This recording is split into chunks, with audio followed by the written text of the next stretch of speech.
Hello and welcome to Slow Orbit. Before we begin tonight's journey, take a moment to like the video and subscribe to the channel if you enjoy calm explorations of space and the universe. It helps the channel grow and allows more people to drift off beneath the quiet story of the cosmos. And while you're settling in, I'd love to know where you're watching or listening from tonight. Are you under the clear desert skies of Arizona, a quiet apartment in London, a late-night train somewhere in Europe, or perhaps a small town where the stars are still bright enough to fill the sky? Wherever you are, it's worth remembering something quietly extraordinary. The light from those distant stars above you has been travelling for years, decades, sometimes thousands of years before reaching your eyes, and some of the faintest light in the night sky has been travelling for almost the entire age of the universe itself. Which raises a question that has fascinated scientists for more than a century. Did the universe truly begin with the Big Bang? It's a phrase most of us have heard countless times. A moment when everything, every star, every galaxy, every atom, began expanding from an unimaginably hot and dense state nearly 14 billion years ago. But what exactly does that mean? Was it really a beginning? Was it an explosion? And how can scientists be confident about something that happened billions of years before the Earth even existed? Tonight we're going to gently explore one of the most profound questions in all of science. Not through speculation or science fiction, but through the quiet evidence written across the universe itself. We'll look at the faint glow of ancient radiation still drifting through space, the motion of galaxies slowly spreading apart across cosmic distances, the subtle chemical fingerprints left behind from the universe's earliest minutes, and along the way we'll meet some of the scientists, both famous and lesser known, whose ideas helped reveal the story of our cosmic origins. Because the universe, it turns out, has been leaving us clues in light, clues in atoms, clues in the very structure of space itself. If we follow those clues carefully enough, they lead us back through billions of years of cosmic history, back to a time when the universe was smaller, hotter, and stranger than anything we experience today, and possibly to the moment when everything we know first began. So, dim the lights, get comfortable, and let the noise of the day fade into the background, because tonight we're going to slowly rewind the universe itself and ask one of the biggest questions humanity has ever faced. Did the Big Bang really happen? For as long as humans have looked up at the night sky, a quiet question has followed close behind. Where did all of this come from? The stars scattered across the darkness, the faint cloudy band of the Milky Way stretching from horizon to horizon, the planets wandering slowly among the constellations. For most of human history, the universe simply seemed to exist, eternal, unchanging, vast beyond comprehension, but perhaps always there. Ancient philosophers imagined many possibilities. Some believed the cosmos had no beginning at all. Others imagined cycles of creation and destruction repeating endlessly through time. But none of those early ideas had the advantage of telescopes, satellites, particle physics laboratories, or the mathematical tools that modern science now uses to study the universe.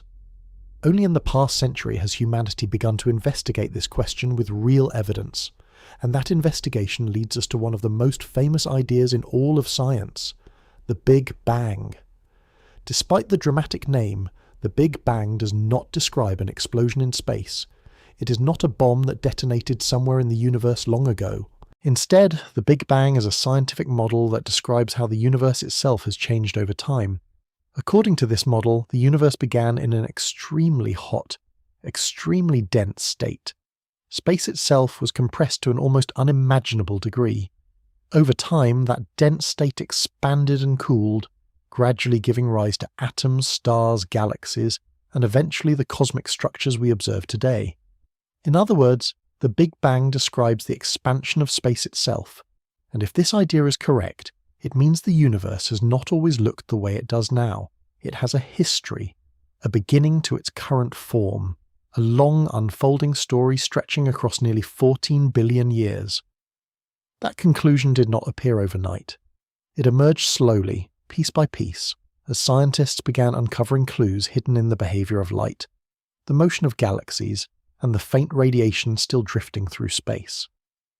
The field of science devoted to studying these questions is known as cosmology, Cosmology is the attempt to understand the universe as a whole, its structure, its history, its contents, and its ultimate fate. To do this, cosmologists draw from several branches of science at once. Observational astronomy provides the data. Telescopes gather light from distant galaxies, allowing scientists to measure distances, motions, and chemical compositions across billions of light years. Nuclear physics explains how atoms form and how matter behaves under the extreme temperatures and densities that existed in the early universe. And perhaps most importantly, modern cosmology relies on a theory of gravity known as general relativity. General relativity was introduced in 1915 by the German physicist Albert Einstein. It remains one of the most successful scientific theories ever developed. Before Einstein, gravity was described by Isaac Newton as a force acting between objects with mass. Newton's equations worked extremely well for centuries, predicting the motion of planets and moons with impressive accuracy. But Einstein proposed something far deeper. In general relativity, gravity is not a force in the traditional sense. Instead, gravity arises because mass and energy bend the fabric of space-time itself. Massive objects like stars and galaxies distort the geometry of space-time around them, and other objects move along the curves created by that distortion. A common way to imagine this is to picture a heavy ball placed on a stretched rubber sheet. The ball creates a depression in the surface, and smaller objects rolling nearby naturally move toward it. Of course, real space-time is not a rubber sheet, but the analogy helps illustrate the principle. The deeper insight of Einstein's theory is that space and time are not rigid backdrops. They are dynamic. They can bend, stretch, and evolve. And that realization opened the door to a remarkable possibility. If space-time itself can stretch or shrink, then the universe as a whole might not be static. It might expand, or contract, or change over time in ways no one had previously imagined. When Einstein first developed general relativity, many scientists still believed the universe was eternal and unchanging. In fact, Einstein himself initially assumed that the cosmos must be static. To make his equations fit that expectation, he introduced an additional term known as the cosmological constant. This adjustment allowed gravity and cosmic expansion to balance each other perfectly, keeping the universe stable, at least on paper. But nature had other plans. Over the next several decades, astronomers would begin making observations that revealed something surprising about the universe. Galaxies were not standing still, they were moving away from each other. The deeper scientists looked into the cosmos, the clearer it became that the universe was not frozen in time, it was evolving. That discovery would eventually lead physicists and astronomers to an extraordinary conclusion. If galaxies are moving apart today, then in the distant past they must have been closer together, and if we continue tracing that expansion backward through time, we arrive at a moment when the universe was compressed into an incredibly dense and energetic state. The Big Bang model emerged from this realization. But the story does not rest on a single observation or a single scientist. Instead, it is built from many independent lines of evidence gathered over decades. Astronomers studying the motion of galaxies, physicists calculating how the first atomic nuclei could form in an early hot universe, radio engineers accidentally detecting faint radiation left over from the dawn of time, and satellites mapping tiny temperature patterns across the entire sky. Each of these discoveries revealed another piece of the cosmic puzzle. Slowly, a coherent picture began to emerge. The universe expands. It cools as it expands. And the relics of its earliest moments are still visible today if we know where to look. In the coming journey, we will explore how scientists uncovered those clues. We will follow the trail from the earliest theoretical insights to the modern observations made by some of the most advanced telescopes ever built. Along the way, we will meet the thinkers who helped reveal this story, from mathematicians solving Einstein's equations to radio astronomers puzzled by mysterious signals in their instruments. And perhaps most importantly, we will examine the evidence itself. Because science does not rely on belief or tradition. It relies on observation, measurement, and careful reasoning. So the question before us is not simply whether the Big Bang is a popular idea. The real question is whether the universe itself carries the fingerprints of such an event. As it turns out, those fingerprints are everywhere. They appear in the light from distant galaxies, in the faint microwave glow filling the cosmos, and even in the simplest atoms drifting through intergalactic space.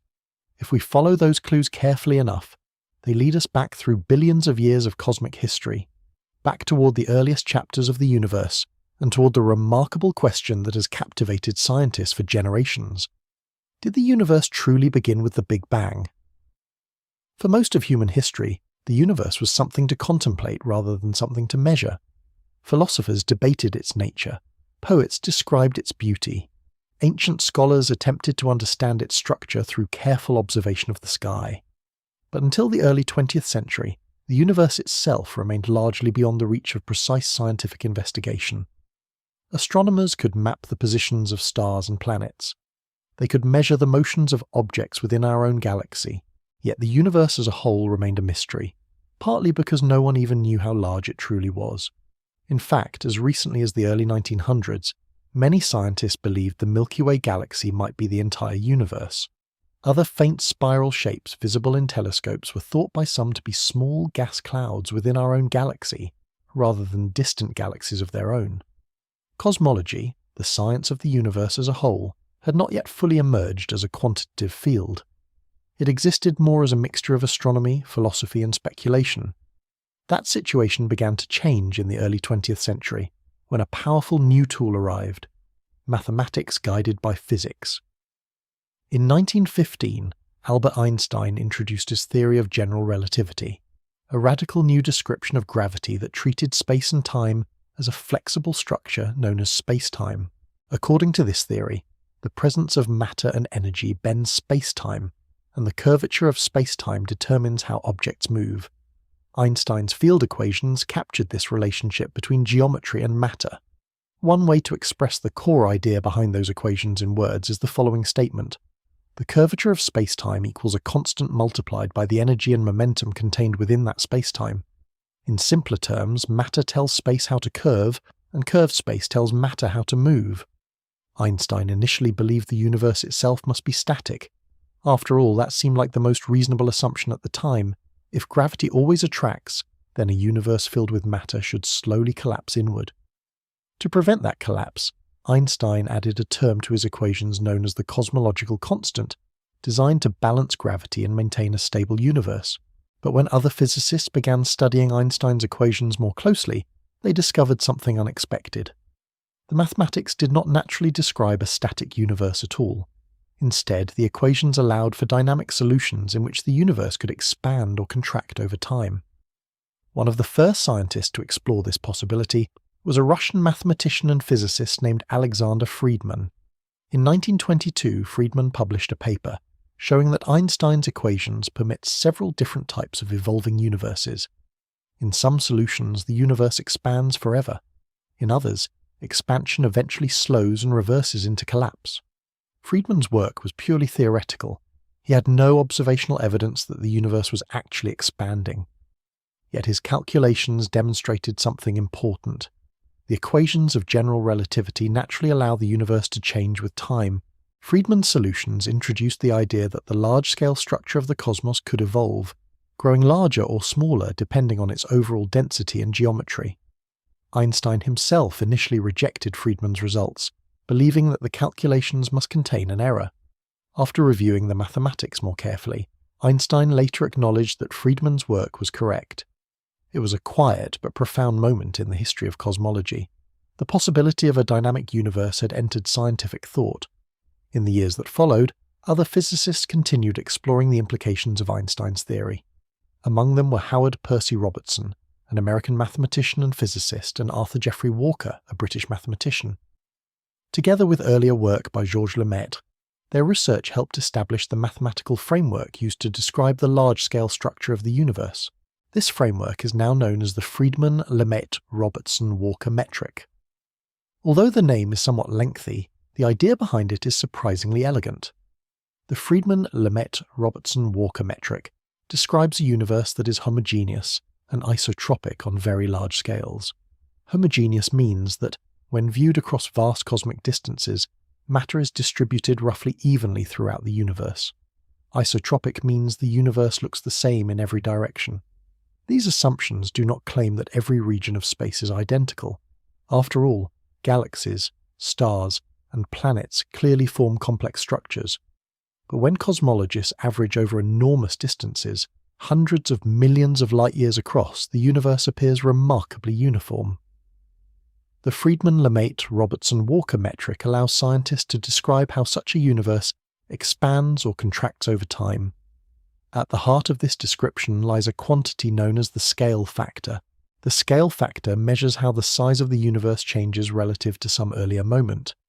When the scale factor grows, distances between galaxies increase. When it shrinks, galaxies move closer together. Using this mathematical framework, cosmologists can explore different possible histories for the universe, depending on its total matter and energy content. While theorists were developing these ideas with pencil, paper, and equations, observational astronomy was advancing rapidly as well. New telescopes were transforming humanity's ability to study the sky. One of the most important facilities of the early 20th century was Mount Wilson Observatory in California. Perched high above the city of Los Angeles, Mount Wilson housed some of the most powerful telescopes of its time, including the 100-inch Hooker telescope, completed in 1917. For decades, the Hooker telescope was the largest telescope on Earth. Its enormous mirror allowed astronomers to study faint and distant objects in unprecedented detail. Later, another remarkable observatory would join it. Palomar Observatory, also located in California, began operating its 200-inch Hale telescope in the late 1940s. At the time, it represented the pinnacle of optical astronomy. These observatories allowed scientists to observe distant spiral nebulae, measure their spectra, and determine how far away they were. The combination of powerful telescopes and the emerging mathematical framework of relativistic cosmology created a perfect scientific moment. On one side, physicists had equations describing how the universe might evolve.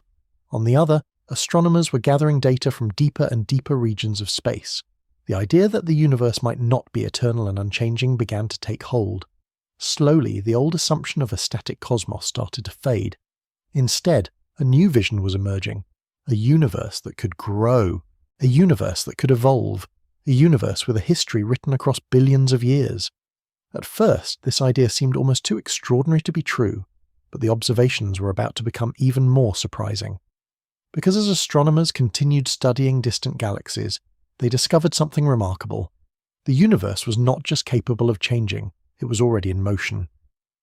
As physicists explored the mathematical possibilities hidden inside Albert Einstein's theory of general relativity, a few began to suspect that the universe might not be static after all.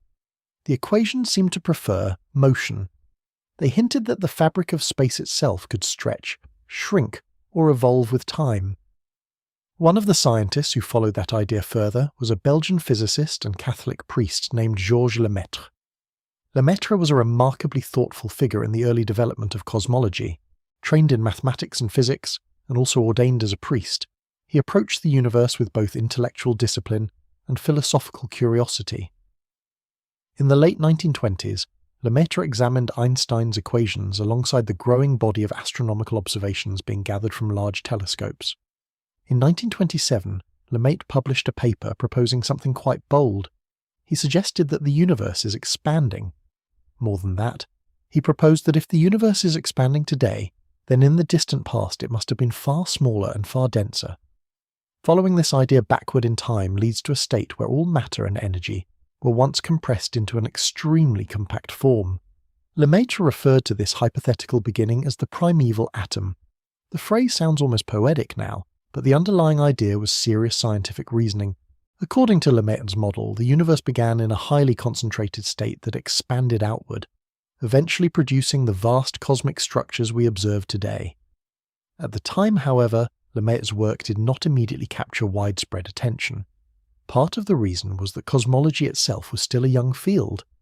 Another reason was that observational evidence was still emerging. But within just a few years, astronomers would discover something remarkable that gave Lemaitre's ideas powerful support.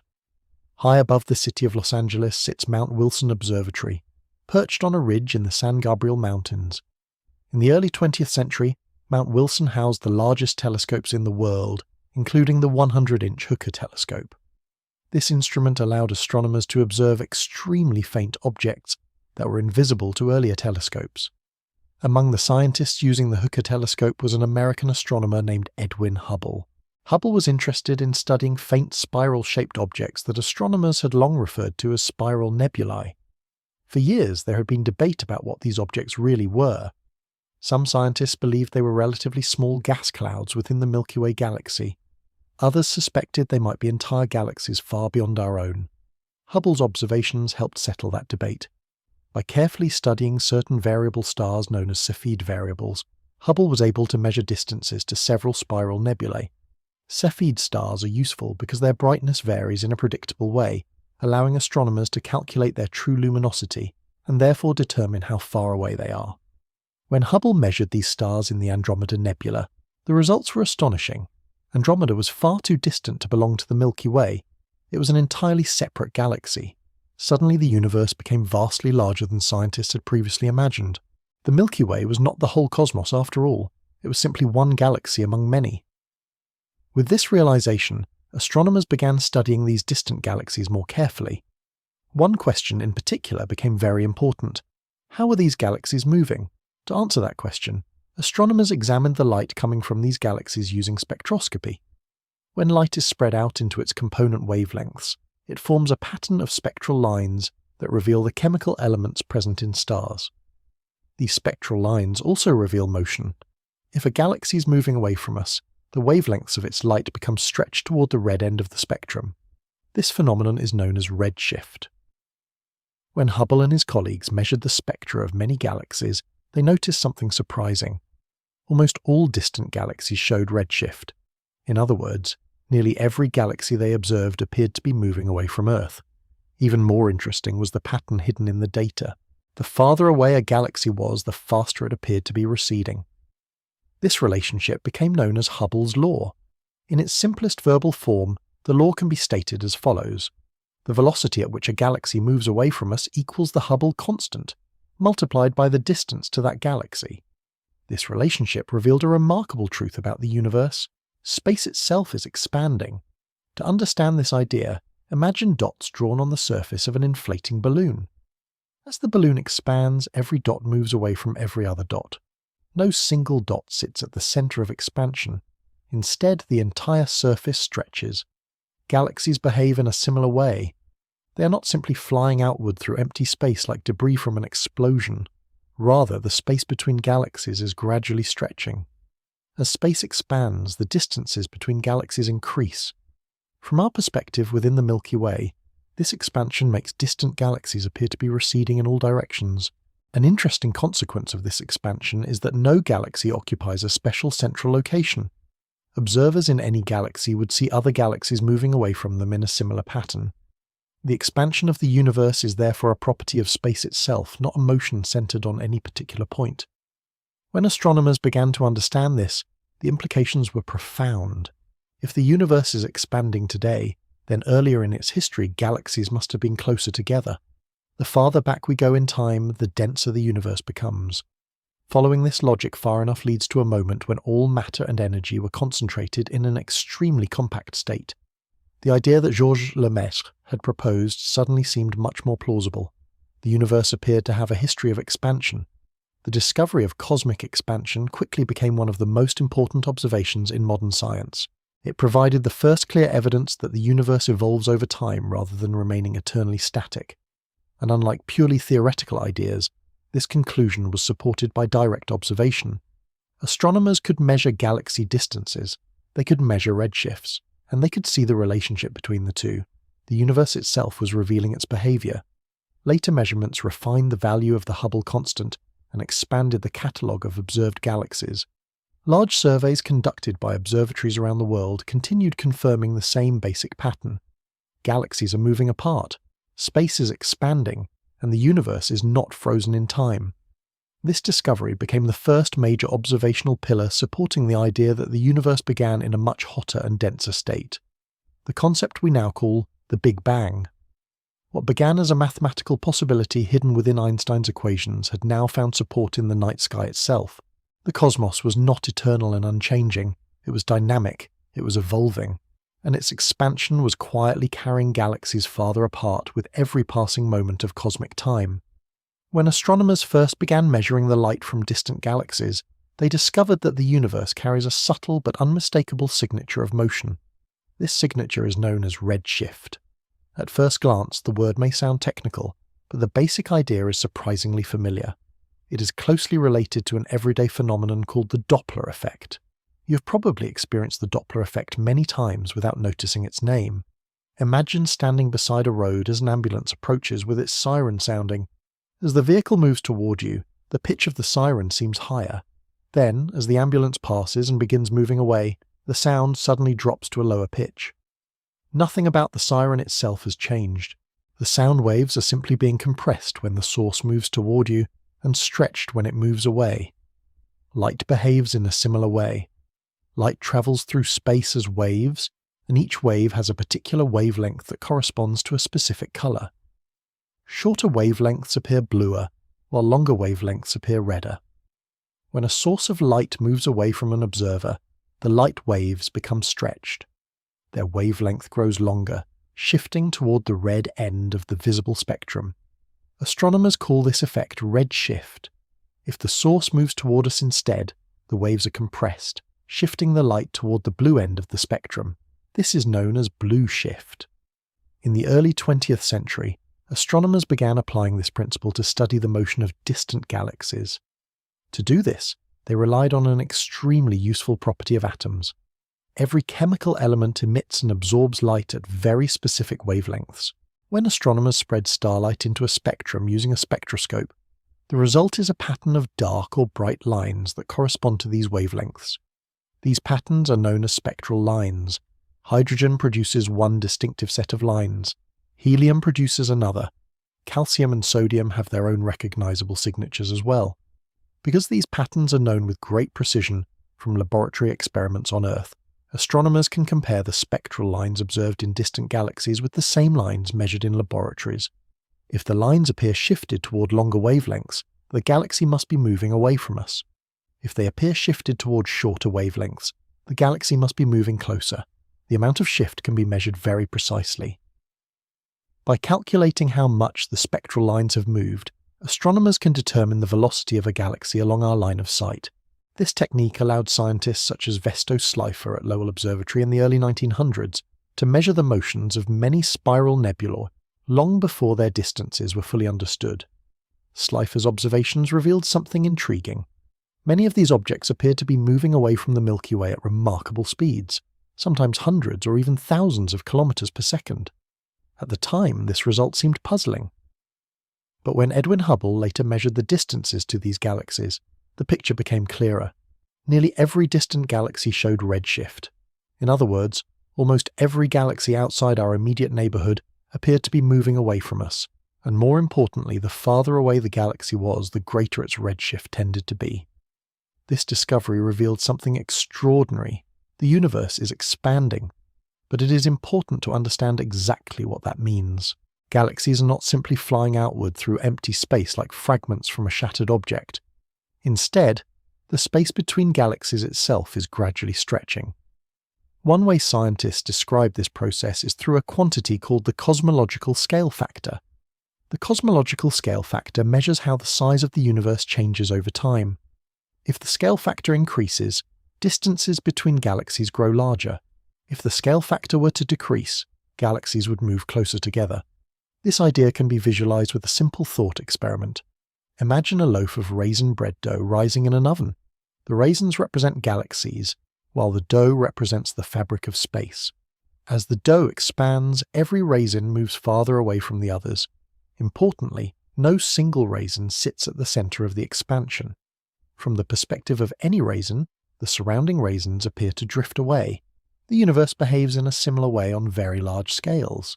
Galaxies remain bound internally by gravity, so individual galaxies do not expand. The Milky Way galaxy, for example, is held together by the gravity of its stars, gas, and dark matter. But the vast distances between galaxies slowly increase as space itself stretches. The amount of stretching that light experiences while traveling through expanding space is exactly what produces the cosmological redshift observed by astronomers. Light emitted billions of years ago begins its journey with a certain wavelength. As the universe expands during the light's long journey toward Earth, the wavelength stretches along with space itself. By the time that light reaches our telescopes, its wavelength has grown longer, shifting it toward the red. Astronomers measure this stretching using a quantity known as redshift, often described as a fractional change in wavelength. Some of the most distant galaxies observed by modern telescopes show extremely large redshifts. Their light has been stretched several times beyond its original wavelength, indicating that it has travelled through an expanding universe for billions of years. These observations carry a profound implication. If space is expanding today, then earlier in cosmic history, the scale factor must have been smaller. Distances between galaxies would have been shorter, matter would have been more densely packed, temperatures would have been higher. Following this trend backward leads to a remarkable conclusion. The universe was once much hotter and much denser than it is today. In that early era, galaxies did not yet exist. Stars had not yet formed. Even atoms had not fully assembled. Instead, the cosmos was filled with an intensely energetic mixture of particles, radiation, and rapidly expanding space. All of this insight begins with something deceptively simple: a tiny shift in the color of distant light. By measuring the redshift of galaxies, astronomers discovered that the universe is not static. It is dynamic. It evolves over time. And the farther we look into the depths of space, the further back we see into that cosmic history. Light travelling across billions of light years becomes a messenger from the past. Each photon arriving in our telescopes carries information about how the universe once looked. And when scientists carefully read those messages, they reveal a universe that has been expanding for billions of years. A universe that was once far smaller, far denser, and far hotter than the vast cosmic landscape we see today. Once astronomers realized that the universe is expanding, an almost irresistible question naturally followed. What happens if we mentally run the process backward? Imagine watching a film of the expanding universe and slowly rewinding the footage. Galaxies that are drifting apart begin to move closer together. Vast clusters of galaxies draw nearer. Distances shrink. The cosmic landscape becomes denser and more crowded. Continue reversing that motion far enough, and the entire observable universe appears to contract into a much smaller region of space. This simple thought experiment is surprisingly powerful. It does not require exotic physics or complicated mathematics to appreciate the basic idea. If space is expanding today, then in the past the universe must have been more compact. And if we travel far enough back in time, the density and temperature of the universe must increase dramatically. Early cosmologists quickly realized the implications. At some point in the distant past, matter throughout the universe would have been packed so closely together that ordinary structures like galaxies, stars, or even atoms could not yet exist. Instead, the universe would have been filled with an extremely hot and dense mixture of particles and radiation. This realization was one of the first steps toward the modern idea that the universe began in a very different state than we see today. Among the scientists who explored these ideas was Georges Lemaitre, whose concept of a primeval atom suggested that all matter and energy were once compressed into an extraordinarily small and energetic state. Other physicists began examining what such a universe might look like. If the universe were once extremely hot, what kinds of particles would exist? How would matter behave under those conditions? What processes would occur as the universe expanded and cooled? These questions gradually transformed cosmology from a purely geometric description of expanding space into a physical story about the evolution of matter and energy. But not everyone agreed that the universe must have had such a beginning. During the middle of the 20th century, a major scientific debate emerged over the true nature of the cosmos. On one side were scientists who believed that the universe began in a hot and dense state and has been expanding and cooling ever since. On the other side were researchers who argued that the universe might be eternal and unchanging on the larger scales. One of the most prominent supporters of the second idea was the British astrophysicist Fred Hoyle. Hoyle was a brilliant and influential scientist whose work in stellar physics helped explain how stars produce heavy elements through nuclear fusion. Ironically, the atoms that make up much of the material world were forged inside stars according to processes that Hoyle himself helped uncover. Yet when it came to the origin of the universe, Hoyle favoured a different picture. Together with his colleagues Hermann Bondi and Thomas Gold, Hoyle developed what became known as the steady-state theory. The steady-state model proposed that the universe looks essentially the same at all times. not just in all directions. According to this idea, the universe does expand, much as observation suggested. However, as galaxies move farther apart, new matter continuously forms in the empty regions of space. This newly created matter gradually gathers into new galaxies, replacing those that have drifted away. In this way, the overall appearance of the universe remains constant over time. Galaxies are always forming, galaxies are always moving apart. But the average density of matter in the universe stays roughly the same. The steady-state theory therefore described a universe without a beginning and without an end. Matter was continually created, and the large-scale structure of the cosmos remained statistically unchanged through eternity. It was an elegant idea in its own way, and for several years it competed seriously with the expanding universe model that would later become known as the Big Bang theory. Interestingly, the name Big Bang itself did not begin as a formal scientific term. It was introduced somewhat casually by Fred Hoyle during a radio broadcast for the British Broadcasting Corporation in 1949. During the program, Hoyle was explaining the difference between his steady-state theory and the competing model that suggested the universe began in a hot, dense state. While describing that idea, he referred to it as a Big Bang. The phrase was intended partly as a vivid description, and perhaps partly as a touch of gentle skepticism. After all, Hoyle did not personally support the theory he was describing, but the name stuck. Over time, Big Bang became the common shorthand for the model in which the universe began in a hot, dense state and expanded over billions of years to become the cosmos we observe today. The debate between these competing ideas was not settled through opinion or philosophical preference. Science rarely resolves disagreements that way. Instead, scientists began searching for observations that could distinguish between the two possibilities. If the universe truly had a beginning in a hot and dense state, then traces of that early era might still be detectable today. On the other hand, if the universe had always existed in a steady state with continuous matter creation, the large-scale properties of the cosmos would look quite different. Astronomers began examining distant galaxies, measuring their distribution and brightness across the sky. Radio astronomers counted faint radio sources scattered throughout space. Physicists studied the nuclear processes that might occur in an extremely hot early universe. Each observation offered a potential clue. Each new dataset became part of a growing effort to understand the universe not just as it appears today, but as it has evolved over billions of years. The cosmos itself would ultimately decide the outcome of the debate, because if the universe truly began in a hot and dense state, it should have left behind evidence. Evidence written in radiation, evidence hidden in the simplest atoms, evidence that could still be detected long after the earliest moments of cosmic history had passed. And in the decades that followed, scientists would discover that the universe had indeed left behind such clues. Quiet signals from the deep past, waiting patiently to be found. If the universe truly began in an extremely hot and dense state, then that early environment should have left behind more than just expanding galaxies. It should also have left behind a chemical signature. To understand why, it helps to imagine what the universe was like during its first few minutes. In the earliest moments after cosmic expansion began, the temperature of the universe was unimaginably high. Matter existed as a seething mixture of fundamental particles. Protons and neutrons moved rapidly through a bath of intense radiation. Electrons had not yet settled into stable relationships with atomic nuclei. At these temperatures, atoms could not exist at all, but as the universe expanded, it also cooled. Within the first few minutes, temperatures dropped enough for nuclear reactions to begin taking place. This brief period of nuclear activity is known as Big Bang nucleosynthesis. The word nucleosynthesis simply means the formation of atomic nuclei.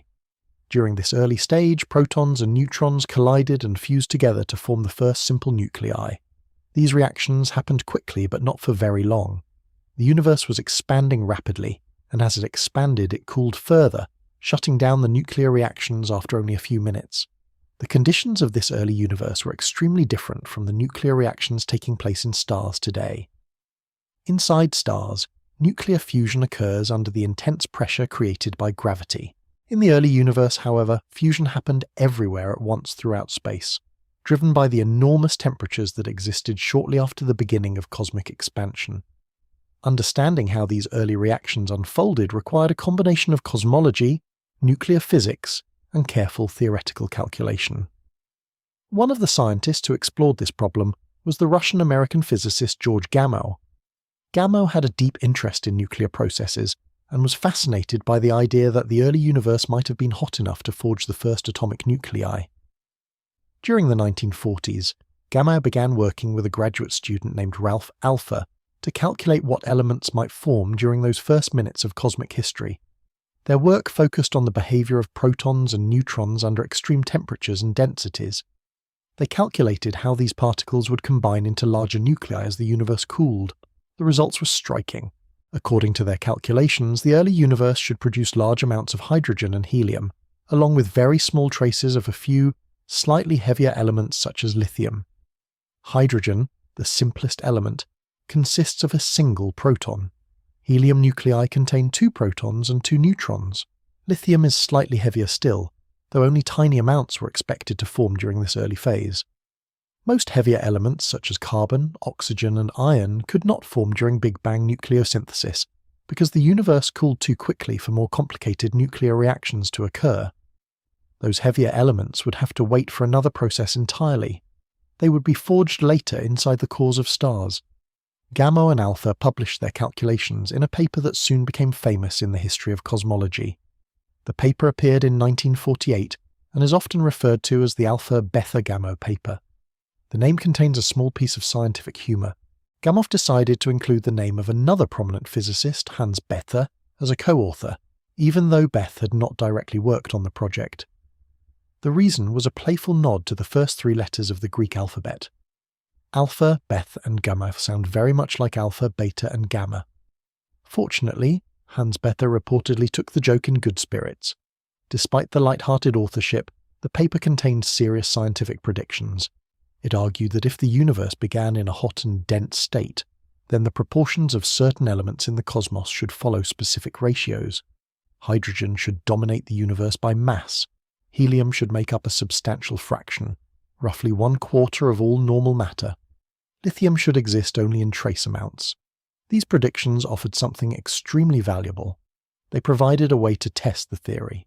If astronomers could measure the chemical composition of ancient cosmic material, they could compare those measurements with the predictions of Big Bang nucleosynthesis.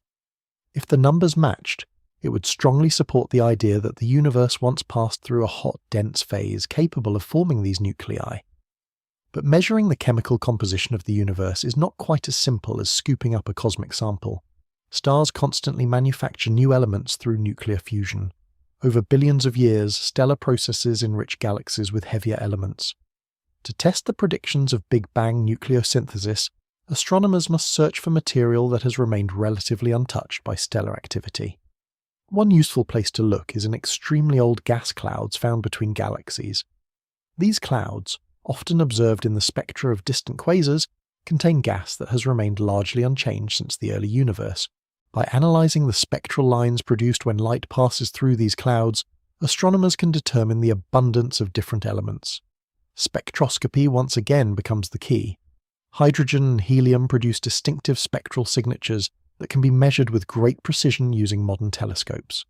Observatories such as the Keck Observatory in Hawaii and the Very Large Telescope, operated by the European Southern Observatory, have provided detailed measurements of these ancient gas clouds. The results have been remarkably consistent. Across many different observations, the proportions of hydrogen and helium in the oldest regions of the universe closely match the predictions made by Gamow, Alpher, and Hermann decades earlier. Roughly 3/4 of ordinary matter appears to be hydrogen, while about 1/4 is helium by mass. Lithium exists in tiny amounts, just as the calculations suggested, although the exact lithium abundance remains an area of active research. The overall agreement between theory and observation is striking.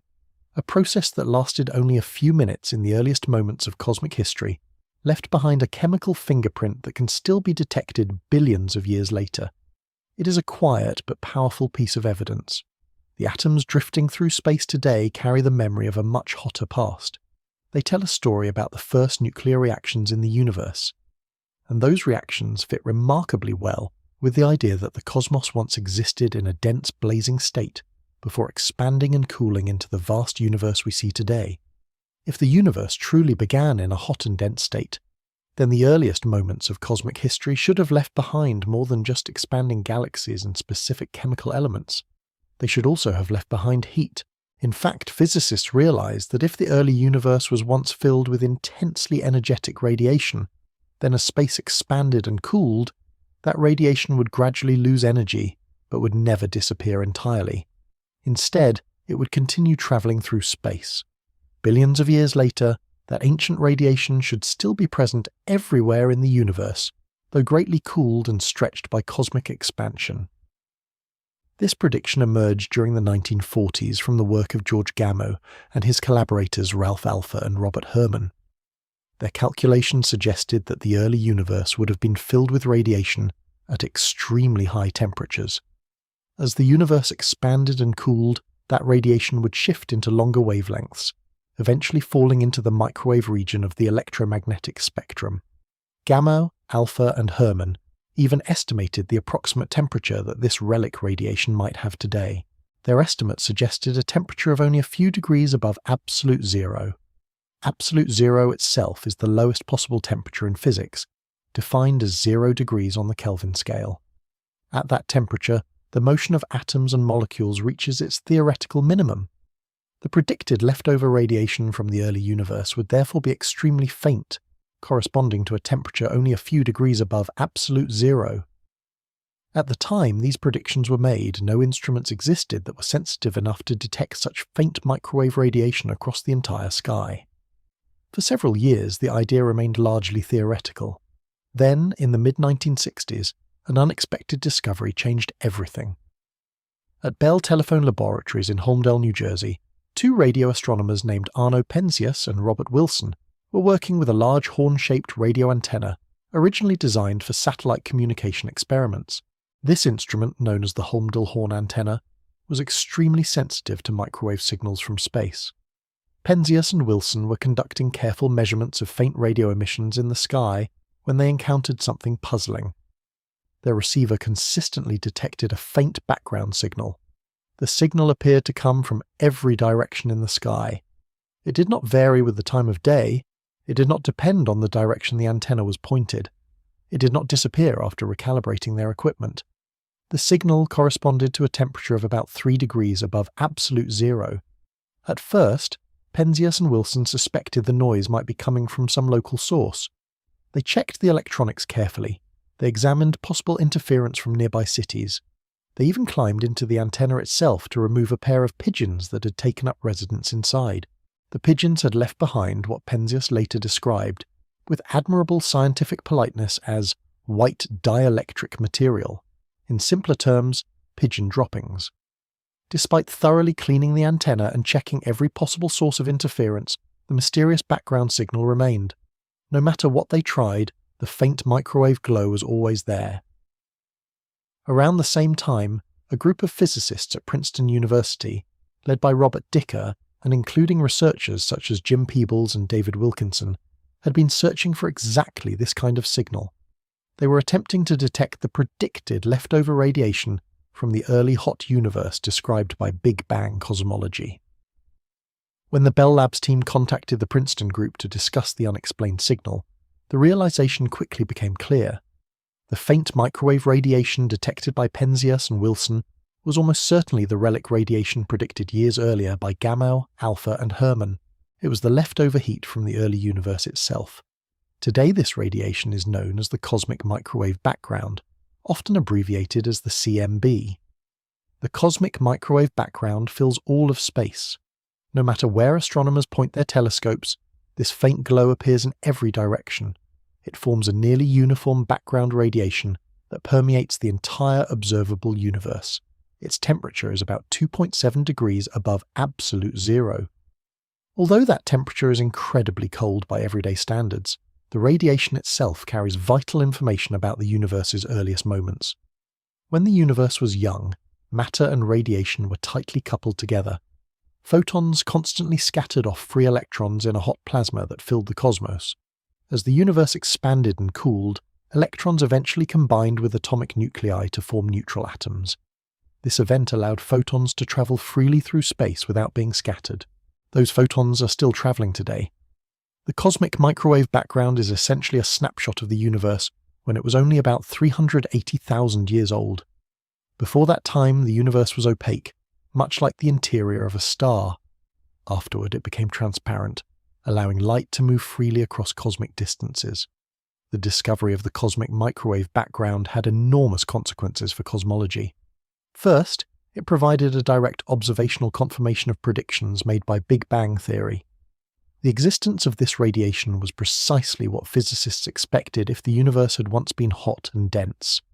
Second, the cosmic microwave background presented a serious problem for the steady-state theory. In the steady-state model, the universe has always existed in roughly the same condition. There is no early hot phase and no leftover radiation from such a period. Yet the cosmic microwave background clearly existed. It filled the entire universe with radiation corresponding to a cooled remnant of an earlier, hotter era.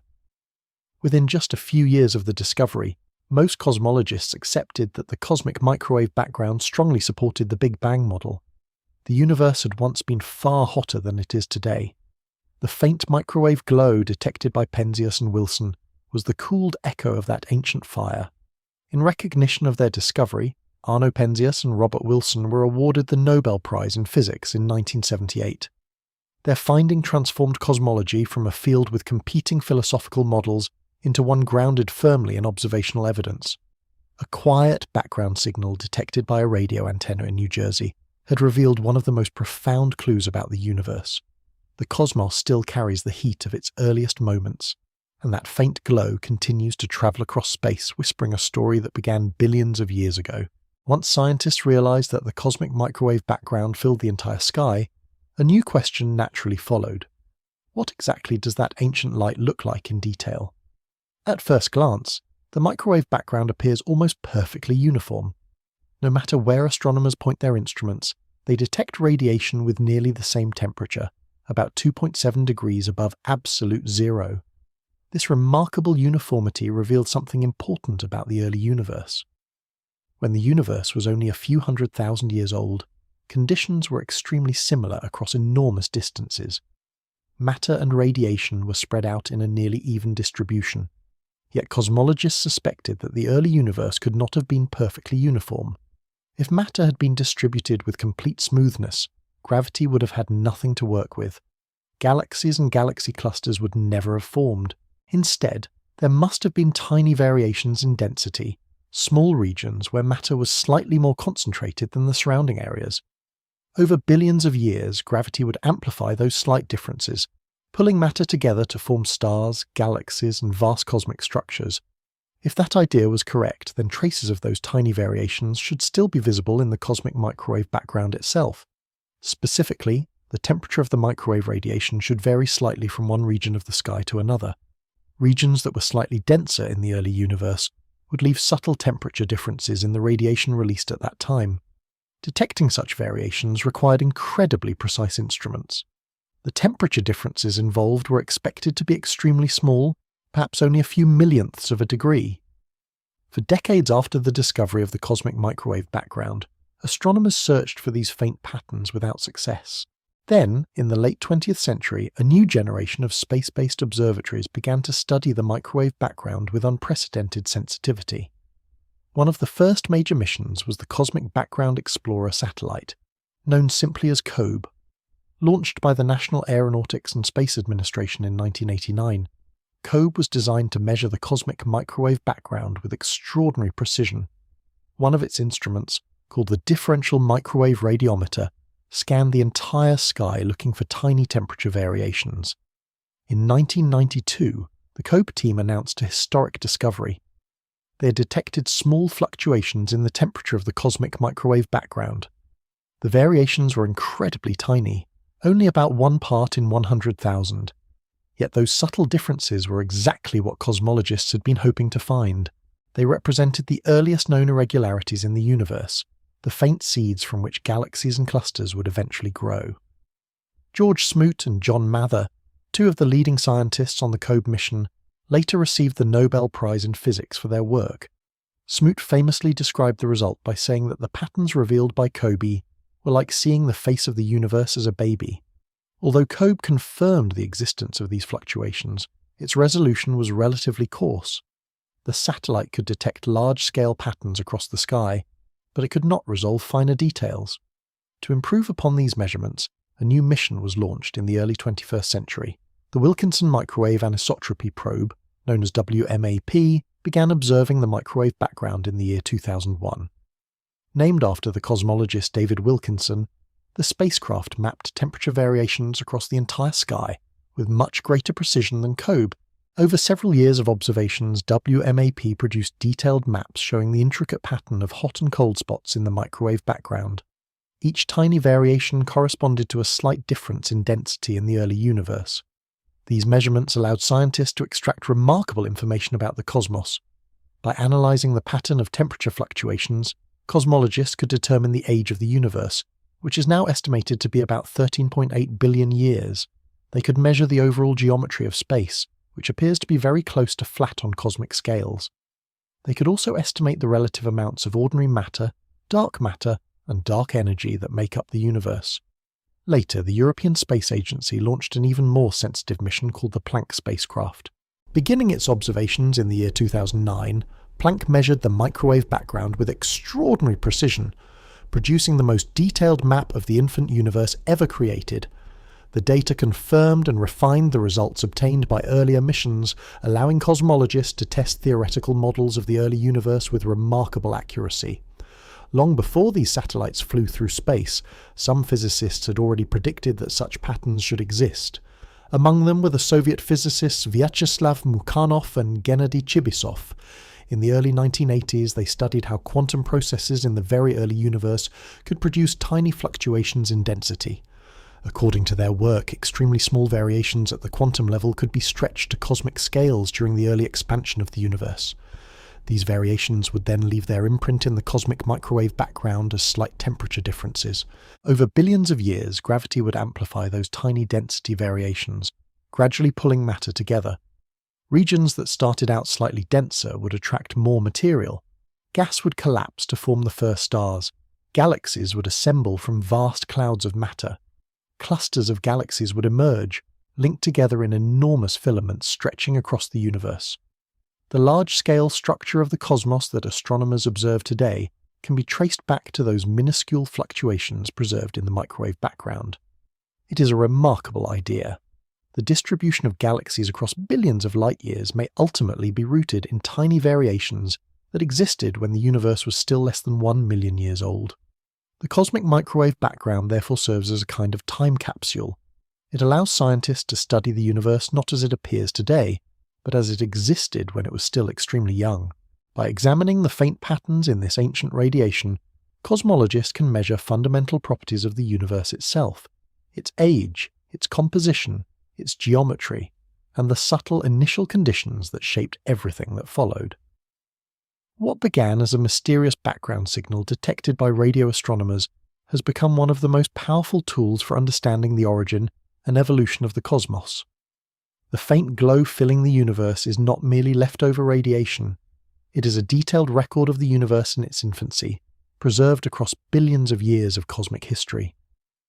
As scientists examined the cosmic microwave background and the expanding universe more closely, they began to notice something intriguing about the large-scale properties of the cosmos.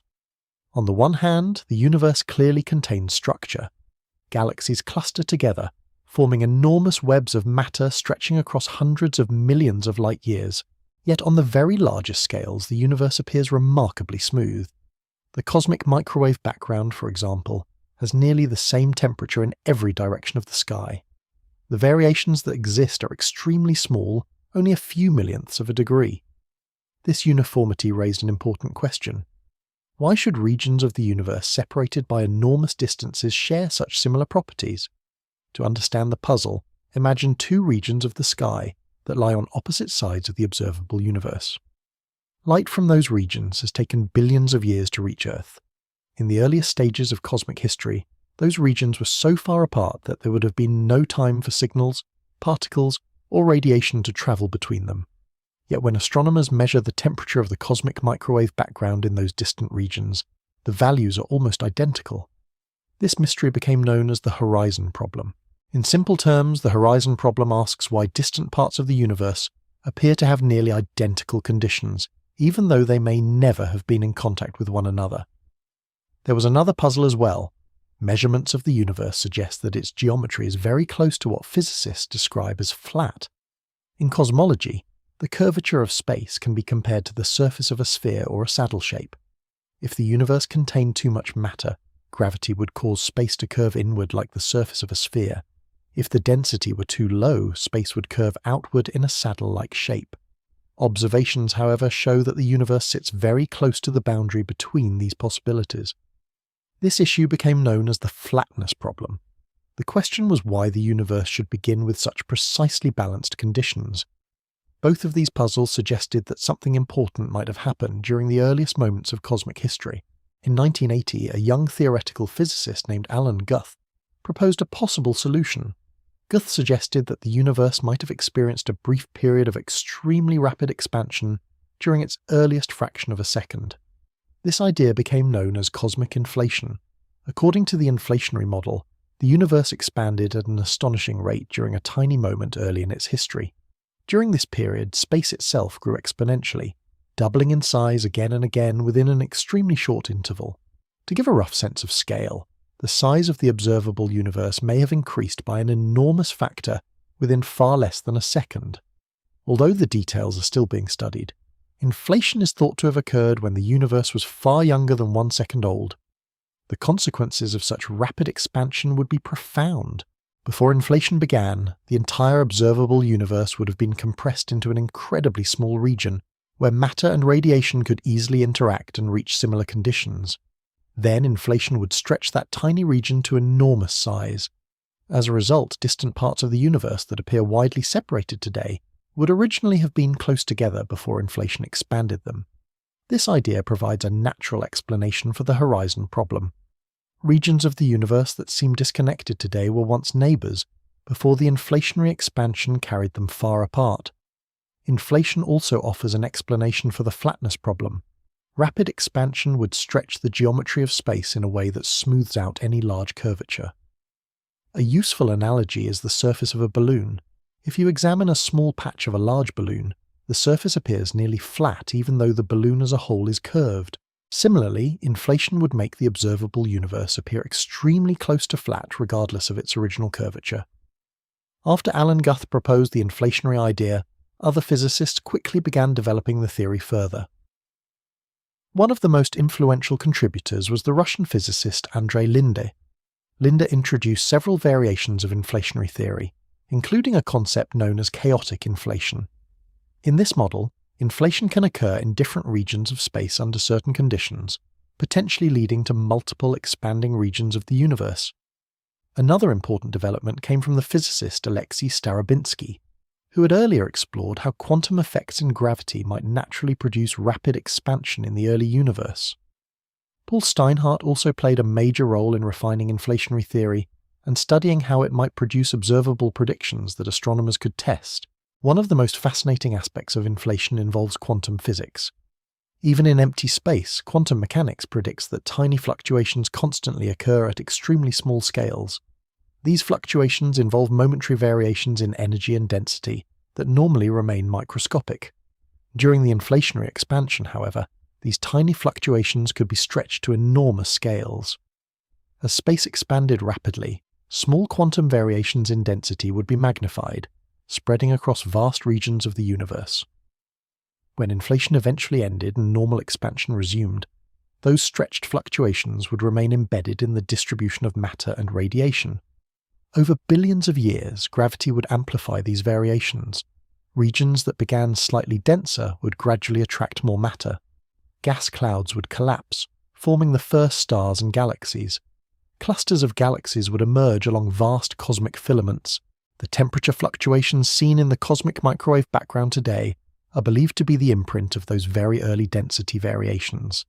In this way, the structure of the modern universe may ultimately trace its origins to quantum fluctuations that occurred during the earliest moments of cosmic history. Inflation therefore connects some of the smallest scales in physics with the largest structures in the cosmos. Subatomic fluctuations become the seeds of galaxies. Quantum randomness becomes the blueprint for cosmic structure. Although scientists continue refining the details of inflationary theory, the idea has become an important component of modern cosmology. It helps explain why the universe appears so uniform on large scales. It predicts the pattern of tiny fluctuations seen in the cosmic microwave background, and it provides a framework for understanding how the earliest structures in the universe began to form. In a sense, inflation represents the opening chapter of cosmic history as scientists currently understand it, a brief moment of extraordinary expansion that helped shape everything that followed. The galaxies scattered across the sky today may ultimately owe their existence to events that unfolded during a fraction of a second in the universe's distant past. The universe that emerged from its earliest moments was surprisingly smooth. Matter and radiation were distributed almost evenly across space, with only extremely small variations in density. These fluctuations were tiny, far smaller than the differences we see in the universe today. Yet those faint irregularities were enough to begin shaping the cosmic landscape. Gravity is an extraordinarily patient force. Even the slightest excess of matter in one region of space can slowly attract surrounding material. Over long periods of time, those small imbalances grow stronger. Imagine a region of the early universe where the density of matter was just a little higher than average.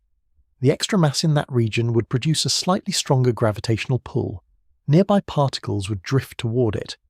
As more matter gathered, the gravitational attraction would increase further, drawing in additional material. In this way, tiny differences in density gradually amplify themselves.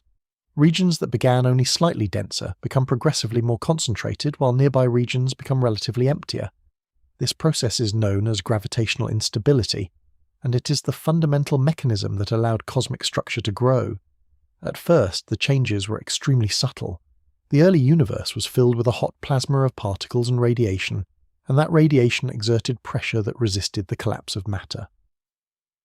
But as the universe expanded and cooled, conditions gradually changed.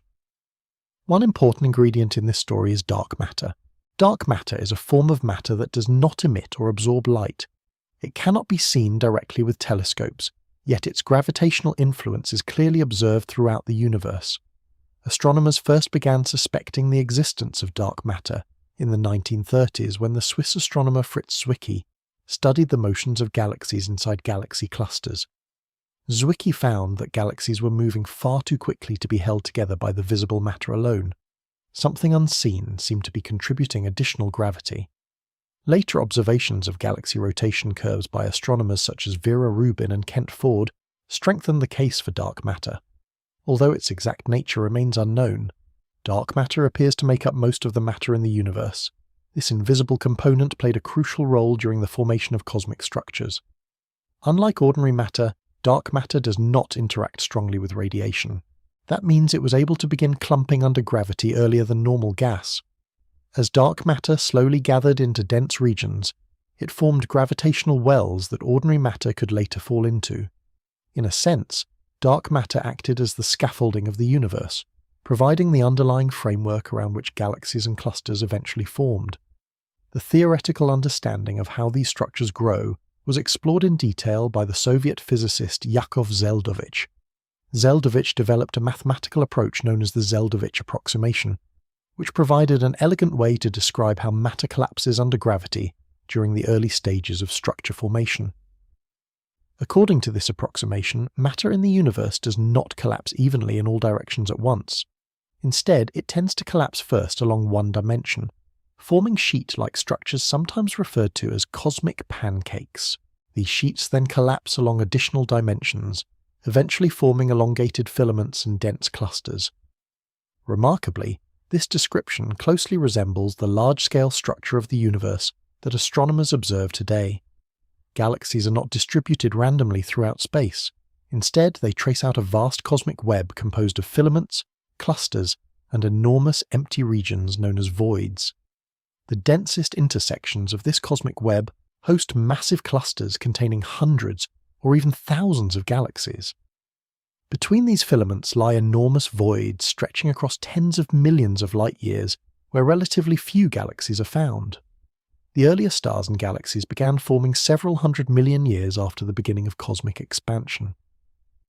Before that time, the universe was dark. Although matter existed, no stars had yet ignited to produce visible light. Astronomers often refer to this early period as the cosmic dark ages. Eventually, gravity pulled clouds of hydrogen and helium gas into the dense regions created by dark matter. As gas collapsed, it heated up and formed the first generation of stars. These early stars were likely much larger and hotter than most stars we see today, producing intense radiation and forging heavier elements in their cores. The formation of these first stars marked an important turning point in cosmic history. Starlight began to illuminate the universe. Ultraviolet radiation from these early stars gradually ionized surrounding gas, transforming the cosmic environment in a process known as reionization. Over time, stars gathered into small galaxies. Those galaxies merged and grew, building larger galaxies and clusters. The structures that emerged from this slow gravitational evolution eventually produced the enormous variety of galaxies we observe today, including spiral galaxies like the Milky Way and giant elliptical galaxies found in massive clusters. Modern cosmology studies this process using powerful computer simulations. Large supercomputers run numerical models that simulate billions of particles representing dark matter and gas across enormous volumes of space. By applying the laws of gravity and fluid dynamics, these simulations track how matter evolves over billions of years. Projects such as the Millennium Simulation and the Illustris Simulation have produced detailed virtual universes that closely resemble the large-scale structure seen in real astronomical surveys. In these simulated universes, the cosmic web naturally emerges as matter collapses under gravity. Filaments form, clusters grow, voids expand. When astronomers compare these simulations with real observations from galaxy surveys such as the Sloan Digital Sky Survey, the similarities are striking. The patterns match remarkably well. Tiny fluctuations that existed in the earliest moments of cosmic history have gradually evolved into the grand architecture of the modern universe. Galaxies, clusters, and cosmic filaments all trace their origins back to those subtle variations in density imprinted in the infant cosmos. It is a powerful reminder of how small beginnings can lead to immense outcomes. The largest structures in the universe were seeded by fluctuations smaller than a millionth of a degree in the ancient radiation that still fills the sky today. When astronomers look at the night sky, the stars and galaxies we see give the impression that the universe is made almost entirely of glowing matter. But appearances can be deceiving. In fact, most of the matter shaping the universe is invisible. The story of this hidden material began to unfold in the early 1930s with the work of a Swiss astronomer named Fritz Zwicky. Zwicky was studying a large collection of galaxies known as the Coma Cluster. Galaxy clusters are enormous gravitational systems containing hundreds or sometimes thousands of galaxies bound together by their mutual gravity. Using observations from the Mount Wilson Observatory, Zwicky carefully measured how fast individual galaxies within the Coma Cluster were moving. The results puzzled him. The galaxies were travelling extremely quickly as they orbited within the cluster. According to Newton's laws of motion and gravity, objects moving that fast should escape unless the cluster contained a tremendous amount of mass holding everything together. Zwicky compared the observed galaxy motions with the amount of visible matter present in the cluster. The stars and galaxies simply did not contain enough mass to provide the necessary gravitational pull. Something was missing. To explain the discrepancy, Zwicky proposed that the cluster must contain a large amount of unseen matter. He called this mysterious material dunkle Materie, which translates from German as dark matter. At the time, Zwicky's idea did not receive widespread attention. Many astronomers suspected that measurement errors or incomplete observations might eventually resolve the discrepancy. But over the following decades, more evidence for dark matter began to appear. One of the most convincing discoveries came during the 1970s through the work of the American astronomer Vera Rubin and her collaborator Kent Ford. Rubin and Ford studied how stars move within spiral galaxies. In a galaxy like the Milky Way, stars orbit the galactic center under the influence of gravity. According to the laws of gravity, stars farther from the center should move more slowly than stars located closer to the dense central region. This behavior is similar to the planets in our own solar system. Mercury moves very quickly around the Sun, while distant planets such as Neptune orbit more slowly, But when Rubin and Ford measured the rotation of galaxies, they found something unexpected. Stars far from the centers of galaxies were not slowing down as predicted. Instead, they continued orbiting at nearly the same speed as stars located much closer to the center. These measurements produced what astronomers call flat rotation curves. The outer parts of galaxies were rotating much faster than could be explained by the visible stars and gas alone. Once again, the most straightforward explanation was that galaxies contain large amounts of invisible mass. Dark matter appeared to surround galaxies in enormous halos extending far beyond the regions filled with stars. This unseen material exerts gravitational influence even though it does not emit light. Over time, evidence for dark matter accumulated from many different observations. Astronomers studying gravitational lensing, where the gravity of massive objects bends the path of light from distant galaxies, found that galaxy clusters contain far more mass than can be accounted for by visible matter. Observations of the cosmic microwave background also revealed patterns that indicate the presence of substantial amounts of non-luminous matter. Today, cosmologists estimate that dark matter makes up roughly 5 times more mass than ordinary matter composed of atoms. Although scientists still do not know exactly what dark matter is made of, its gravitational effects are unmistakable. This invisible substance plays a central role in shaping the universe. Dark matter forms the gravitational backbone of what astronomers call the cosmic web. The cosmic web refers to the enormous network of filaments, clusters, and voids that define the large-scale structure of the universe. If we could somehow step far outside the Milky Way and view the distribution of galaxies across hundreds of millions of light-years, we would see that galaxies are not scattered randomly. Instead, they trace out a vast interconnected network. Galaxies gather along long filaments stretching across space. At the intersections of these filaments lie dense galaxy clusters. Between the filaments are immense voids containing relatively few galaxies. Dark matter is thought to shape this pattern. In the early universe, dark matter began clumping together under gravity long before ordinary gas could collapse efficiently. As dark matter gathered into dense regions, it created gravitational wells that attracted ordinary matter. Gas fell into these dark matter structures, eventually forming stars and galaxies within them. In this way, the distribution of dark matter determined where galaxies would later appear. Modern cosmology describes the large-scale structure of the universe using a framework known as the lambda cold dark matter model. This model is often abbreviated as lambda cold dark matter. The word lambda refers to the cosmological constant associated with dark energy, the mysterious phenomenon responsible for the accelerating expansion of the universe. Cold dark matter refers to a form of dark matter composed of particles that move relatively slowly compared with the speed of light. This model successfully explains a wide range of cosmological observations, including the patterns seen in the cosmic microwave background, the formation of galaxies, and the distribution of large-scale cosmic structures. One of the most impressive confirmations of this framework comes from large galaxy surveys. Astronomical projects such as the Sloan Digital Sky Survey have mapped the positions of millions of galaxies across vast regions of space. When astronomers plot the locations of these galaxies in 3 dimensions, the resulting map reveals the intricate filamentary structure of the cosmic web. The pattern looks strikingly similar to the structures predicted by cosmological simulations that include dark matter. Filaments extend across hundreds of millions of light-years. Galaxy clusters sit like luminous knots where those filaments intersect. Immense voids stretch between them, forming some of the largest structures known in the universe. What is remarkable is that this enormous cosmic architecture ultimately grew from tiny density variations in the early universe. Dark matter amplified those small irregularities, allowing gravity to slowly sculpt the large-scale structure of the cosmos. Although dark matter itself remains invisible, its influence can be traced throughout the universe.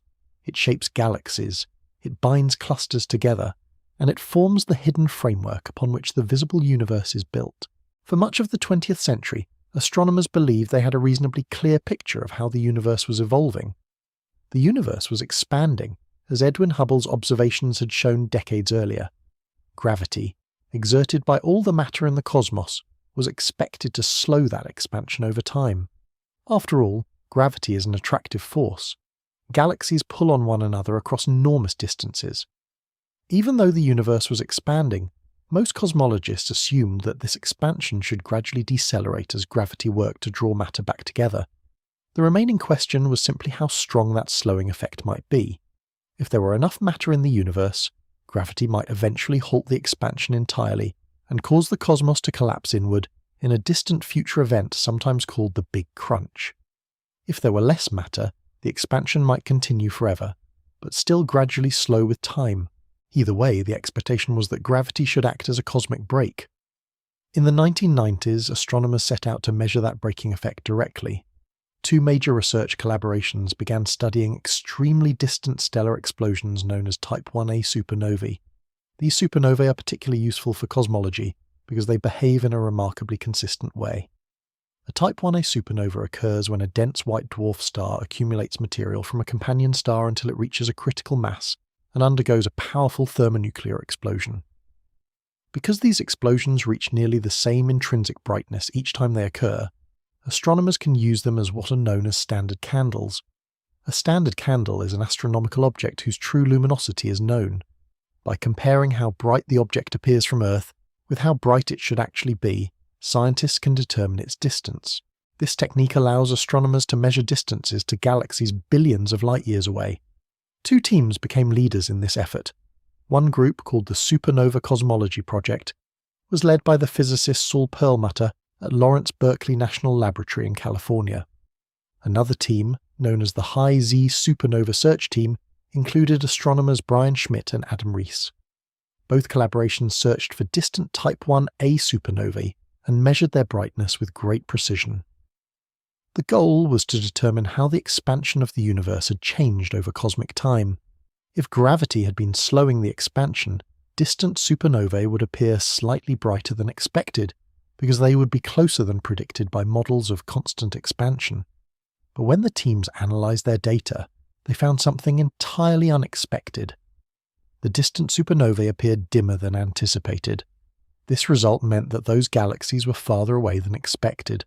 The only way to explain this observation was if the expansion of the universe had not been slowing down at all. Instead, it had been speeding up. The expansion of the universe is accelerating. This discovery, first announced in the late 1990s, surprised nearly everyone in the field. Instead of gravity gradually slowing cosmic expansion, some unknown influence seemed to be pushing the universe apart at an ever-increasing rate. The most widely accepted explanation for this mysterious behavior involves a phenomenon known as dark energy. Dark energy is a form of energy that appears to permeate empty space itself. Unlike matter, which pulls things together through gravity, dark energy seems to produce a kind of repulsive gravitational effect. As the universe expands and galaxies move farther apart, dark energy becomes increasingly important in determining the overall behavior of cosmic expansion. One possible explanation for dark energy connects back to an idea Albert Einstein once introduced and later abandoned. When Einstein first developed his equations of general relativity, he added an additional term known as the cosmological constant in order to produce a static universe. The cosmological constant represents a constant energy density that exists throughout space. At the time, Einstein introduced it to balance gravity and prevent the universe from collapsing. Later, after the discovery of cosmic expansion, he reportedly referred to the cosmological constant as his greatest mistake. Yet modern cosmology suggests that something very much like Einstein's cosmological constant may actually exist. If empty space contains a small but persistent energy density, that energy would produce a repulsive effect on cosmic scales. As the universe expands, the influence of this energy would gradually dominate over the gravitational pull of matter. This would cause the expansion of the universe to accelerate. Observations from supernova surveys, measurements of the cosmic microwave background, and studies of large-scale galaxy structure all support the idea that dark energy now dominates the universe. In fact, when cosmologists calculate the overall composition of the cosmos, the results are quite surprising. Ordinary matter, the atoms that form stars, planets, and living beings, makes up only a small fraction of the universe. Dark matter accounts for a larger portion, providing the gravitational scaffolding that shapes galaxies and clusters. But the largest component appears to be dark energy. Roughly 70% of the total energy content of the universe is believed to consist of this mysterious form of energy that drives accelerated expansion. the discovery of cosmic acceleration transformed our understanding of the universe. It revealed that the large-scale behavior of the cosmos is governed not only by gravity and matter, but also by a previously unknown energy component embedded within space itself.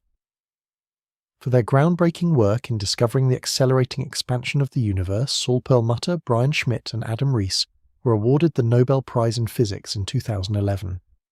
Their observations revealed that the universe is not merely expanding, it is expanding faster and faster with time. What began as an effort to measure the slowing of cosmic expansion instead uncovered one of the deepest mysteries in modern physics, a universe propelled by an unseen energy that fills the vast emptiness of space. Once astronomers realized that the universe is expanding and filled with large-scale structure, another natural question began to emerge. What is the overall shape of the universe itself? At first, the question might seem straightforward, but when cosmologists ask about the shape of the universe, they are not referring to its appearance in the way we might describe the shape of a mountain or a cloud. Instead, they are asking something far more subtle. They want to know the geometry and topology of space on the largest possible scales. Geometry describes how space curves. Topology describes how space might be connected. To understand the difference, imagine standing on the surface of the Earth. If you look around, the ground beneath your feet appears flat. Over short distances, Earth's curvature is too gentle to notice. This local flatness is a matter of geometry, but if you travel far enough in one direction, eventually you return to your starting point. The surface is not infinite, it wraps around itself. That global property is a matter of topology. In other words, geometry describes how space bends, while topology describes how space is connected on the larger scales. Cosmologists use Einstein's theory of general relativity to determine the geometry of the universe. According to that theory, the curvature of space depends on the total amount of matter and energy present. If the density of the universe is high enough, space could curve inward like the surface of a sphere. If the density is lower, space could curve outward in a saddle-like shape. If the density sits at a precise balance point, space would appear flat.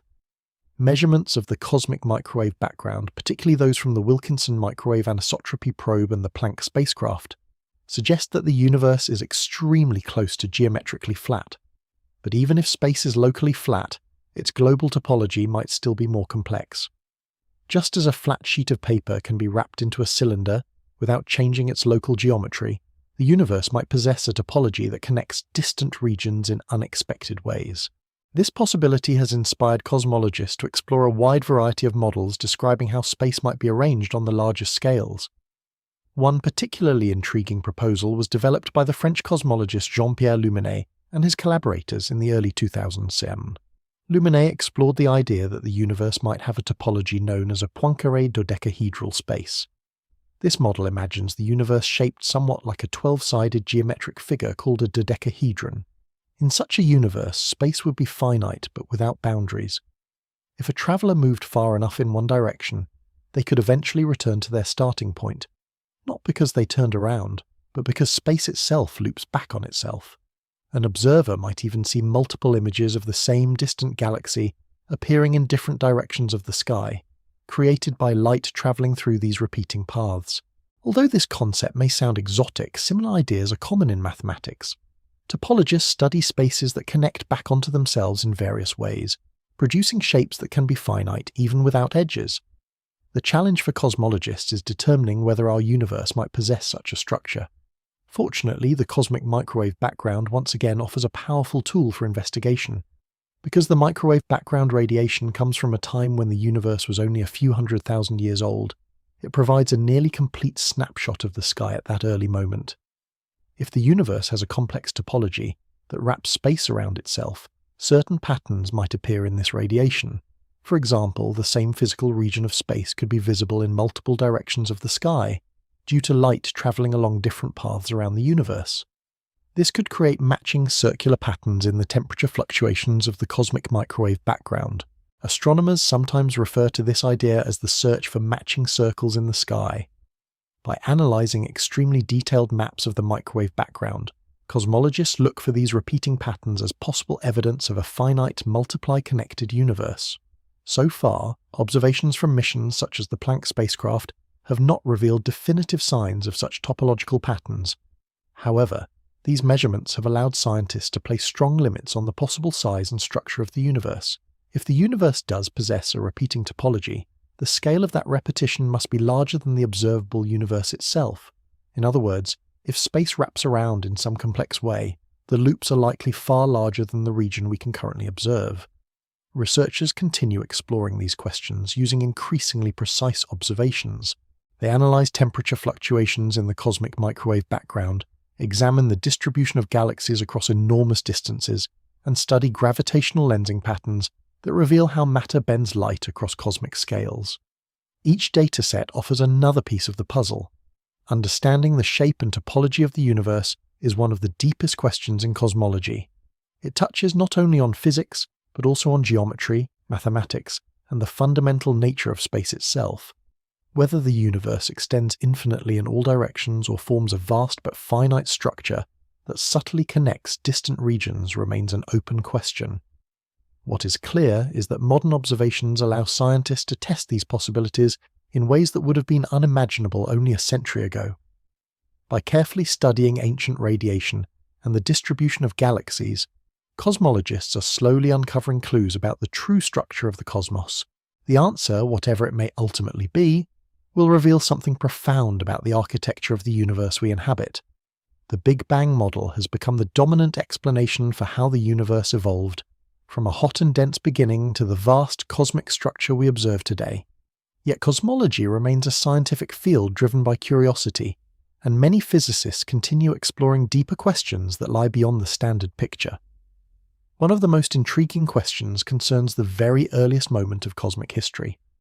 When scientists describe the Big Bang, they are usually referring to the period when the universe was extremely hot and dense and began expanding rapidly. But what happened before that?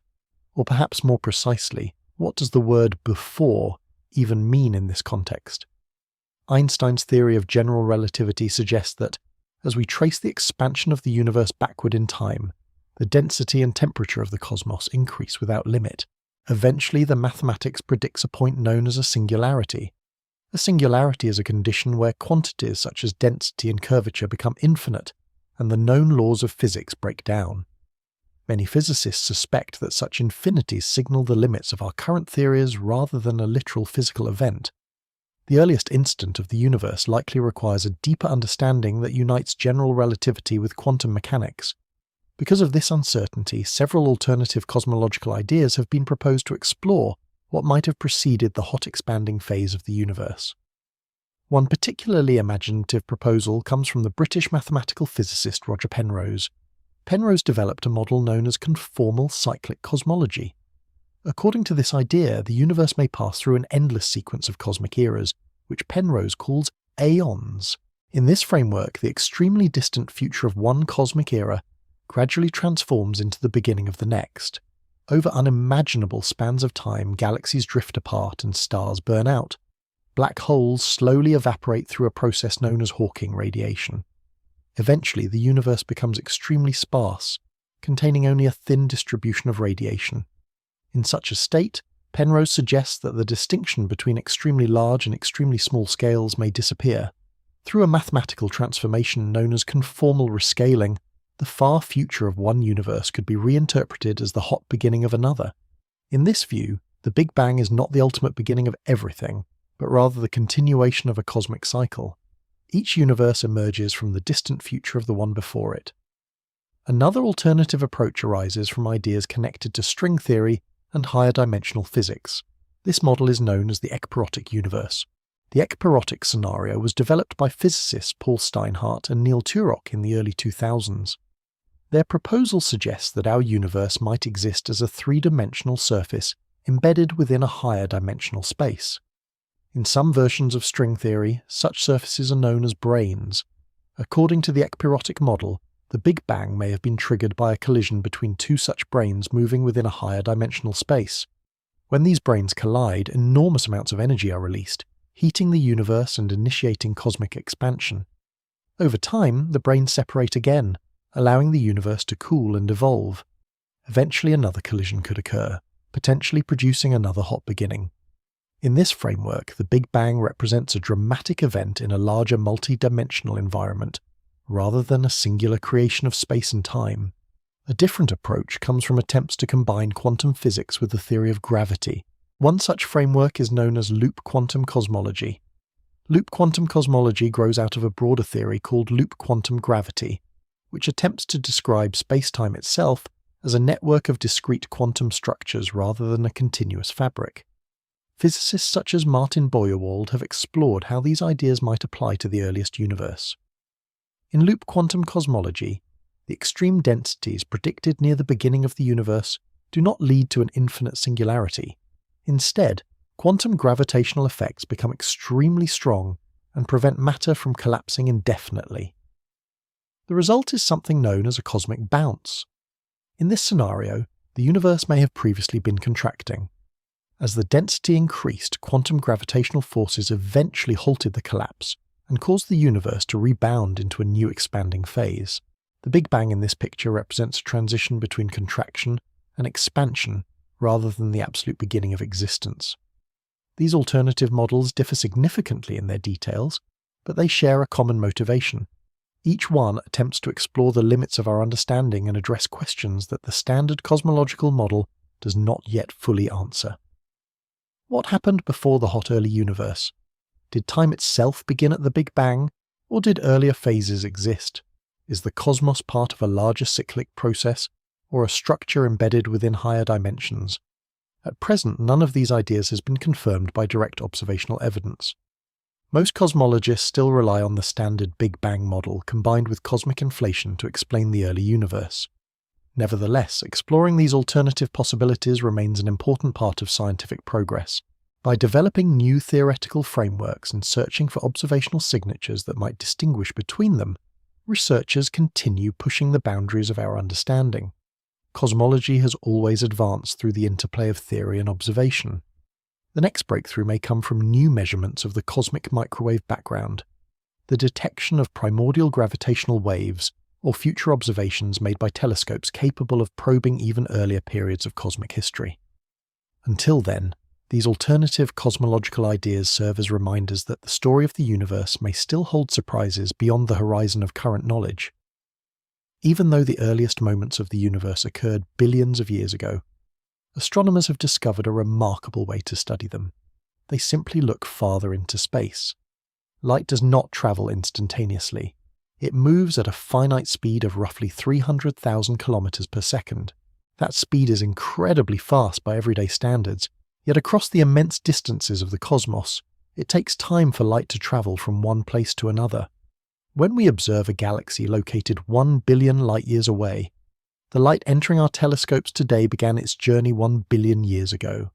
In other words, we're not seeing that galaxy as it exists today. We're seeing it as it existed in the distant past. This simple fact allows astronomers to use telescopes as a kind of time machine. The farther away an object lies, the further back in cosmic history we observe it. By studying extremely distant galaxies, astronomers can observe the universe as it appeared when it was much younger. Over the past few decades, increasingly powerful telescopes have allowed scientists to push this cosmic time machine deeper into the past. One of the most advanced instruments ever built for this purpose is the James Webb Space Telescope. The James Webb Space Telescope, often abbreviated as JWST, was launched in the year 2021 through a collaboration between the National Aeronautics and Space Administration, the European Space Agency, and the Canadian Space Agency. Unlike earlier space telescopes such as the Hubble Space Telescope, which primarily observes visible light, the James Webb Space Telescope is designed to observe infrared light. Infrared wavelengths are particularly useful for studying the early universe. As the universe expands, light travelling across vast distances becomes stretched, shifting toward longer wavelengths. This process, known as cosmological redshift, moves much of the light from very distant galaxies out of the visible range and into the infrared region of the spectrum. By detecting infrared light with exceptional sensitivity, the James Webb Space Telescope can observe galaxies whose light has travelled for more than 13 billion years before reaching Earth. Some of these galaxies formed only a few 100 million years after the beginning of cosmic expansion. In practical terms, this means astronomers can observe the universe when it was less than 5% of its current age. These observations reveal the earlier stages of galaxy formation. Many of the galaxies detected by the James Webb Space Telescope appear small, irregular, and extremely active. Gas collapses rapidly under gravity, forming stars at intense rates that far exceed the star formation occurring in most galaxies today. Studying these early galaxies helps scientists understand how the first cosmic structures assembled from the simpler ingredients of the early universe. In addition to observing distant galaxies directly, astronomers also use another phenomenon to study the distribution of matter across cosmic scales. This phenomenon is known as gravitational lensing. According to Einstein's theory of general relativity, massive objects bend the fabric of space-time around them. When light from a distant galaxy passes near a massive object such as a galaxy cluster, the curved space-time alters the path of the light. As a result, the distant galaxy may appear distorted, magnified, or even multiplied into several images. Gravitational lensing acts like a natural cosmic telescope. By studying these distortions, astronomers can measure how mass is distributed within galaxy clusters. Importantly, gravitational lensing allows scientists to map dark matter as well as ordinary matter. Because dark matter exerts gravitational influence even though it does not emit light, its presence can be detected through the bending of light from more distant galaxies. Large surveys of gravitational lensing patterns across the sky have revealed detailed maps of dark matter on enormous scales. These observations confirm that dark matter forms an intricate web of filaments and clusters extending across the universe. Modern astronomy continues to expand these studies with new observatories designed to map the cosmos in unprecedented detail. One of these projects is the Euclid mission, launched by the European Space Agency. The Euclid spacecraft is designed to study the large-scale structure of the universe by mapping the positions and shapes of billions of galaxies across vast cosmic distances. By measuring how galaxies cluster and how their light is distorted by gravitational lensing, Euclid will help scientists investigate the properties of dark matter and dark energy. Another important facility is the Vera C. Rubin Observatory located in Chile. This observatory houses an enormous digital camera capable of imaging huge portions of the sky every few nights. The resulting project, known as the Legacy Survey of Space and Time, will produce a detailed record of billions of galaxies and cosmic events. These observations will allow astronomers to track how cosmic structures evolve over time, providing additional tests of cosmological models. Together, these telescopes and surveys form part of a broader effort to understand the universe with ever greater precision. Each new dataset refines our picture of cosmic history, the formation of the first stars, the growth of galaxies, the expansion of space itself. Modern observations have already confirmed many predictions made by Big Bang cosmology. At the same time, they continue to reveal surprising details that challenge theorists to refine their models. The universe remains an active laboratory. Every photon arriving at a telescope carries information about events that occurred long before the Earth existed. By collecting and interpreting that ancient light, astronomers continue piecing together the story of how the universe evolved from its earliest moments to the vast cosmic landscape we see today. After more than a century of investigation, the modern picture of the universe rests on several powerful lines of evidence that point toward a common conclusion. The universe has evolved from a much hotter, denser state in the distant past. One of the clearest pieces of evidence is the expansion of the universe itself. Observations of distant galaxies reveal that space is stretching, carrying galaxies farther apart over time. The farther away a galaxy lies, the faster it appears to be receding. This relationship, known as Hubble's law, shows that the universe is not static but dynamic. If the universe is expanding today, then earlier in its history everything must have been closer together. This idea leads naturally to the concept that the universe was once compressed into a far denser state than we observe now. Another key piece of evidence comes from the faint microwave radiation that fills the entire cosmos. The cosmic microwave background is a relic of the early universe, a snapshot of the cosmos when it was only about 380,000 years old. Before that time, matter and radiation formed a hot, opaque plasma. When the universe cooled enough for atoms to form, light was finally able to travel freely through space. Those photons are still traveling today. Although the radiation has cooled dramatically as the universe expanded, it remains detectable as a faint glow with a temperature of about 2.7 degrees above absolute zero. The cosmic microwave background provides a remarkable confirmation that the universe once passed through a much hotter phase. Its temperature patterns also reveal tiny variations in density that later grew into galaxies and galaxy clusters. A third major line of evidence comes from the chemical composition of the universe itself. During the first few minutes after cosmic expansion began, nuclear reactions in the extremely hot early universe produced the first atomic nuclei. This process, known as Big Bang nucleosynthesis, created large quantities of hydrogen and helium, along with very small amounts of lithium.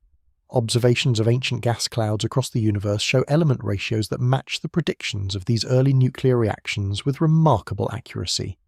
Taken together, these observations form a consistent picture: the expansion of the universe, the relic radiation of the cosmic microwave background, the chemical fingerprint left by primordial nucleosynthesis. Each line of evidence points toward a universe that began in a hot, dense state and has been evolving ever since. Yet it is important to understand what the Big Bang theory actually describes.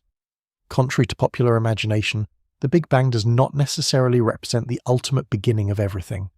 Instead, it describes the earliest stage of cosmic history that our current theories can successfully explain. When cosmologists trace the expansion of the universe backward in time, using Einstein's theory of general relativity, they eventually reach conditions where the density and temperature become extremely large. At that point, the equations of general relativity predict a singularity, a state where the known laws of physics break down. Most physicists suspect that this singularity does not represent a literal physical point, but rather a signal that our current theories are incomplete. Understanding the true nature of the earliest moments of the universe likely requires a deeper theory that unites general relativity with quantum mechanics. General relativity describes gravity and the large-scale structure of space-time with extraordinary success. Quantum mechanics describes the behavior of matter and energy on extremely small scales with equal precision. But combining these two frameworks into a single consistent theory has proven to be one of the greatest challenges in modern physics. Several approaches to this problem are currently being explored. One important line of research is known as loop quantum gravity. Physicists such as Carlo Rovelli and Lee Smolin have developed models in which space-time itself is not continuous, but composed of tiny discrete units, somewhat like an intricate network woven from quantum threads. In this framework, the fabric of space-time may possess a granular structure at extremely small scales, far smaller than atoms or even subatomic particles. Applying these ideas to cosmology has led to the development of loop quantum cosmology, which suggests that the universe may have experienced a cosmic bounce rather than a singular beginning. Another major research program involves string theory. String theory proposes that the fundamental building blocks of nature are not point-like particles, but tiny vibrating strings of energy. These strings may exist within a universe, containing additional spatial dimensions beyond the 3 dimensions we experience in everyday life. One of the leading contributors to the development of modern string theory is the physicist Edward Witten. Although string theory remains an active area of theoretical research, it has inspired new ideas about the structure of space-time and the earliest moments of the universe. Both loop quantum gravity and string theory represent attempts to understand what happens when gravity and quantum physics interact under extreme conditions. The earliest fractions of a second after cosmic expansion began may lie within precisely this regime. As a result, the beginning of the universe remains one of the deepest open questions in science. Modern cosmology has made extraordinary progress in understanding how the universe evolved from its early hot phase to the complex cosmic structure we see today. Observations of distant galaxies, ancient radiation, and primordial elements have provided strong evidence supporting the Big Bang model. Yet the story is far from complete. Questions remain about the nature of dark matter and dark energy. The exact mechanism behind cosmic inflation is still being studied, and the true nature of space-time at the smaller scales remains unknown. Cosmology is therefore not a finished story. It is an ongoing exploration. Each new telescope, each new observation, and each new theoretical insight brings us closer to understanding the origins of the universe. But the cosmos still holds many secrets, and the search for those answers continues.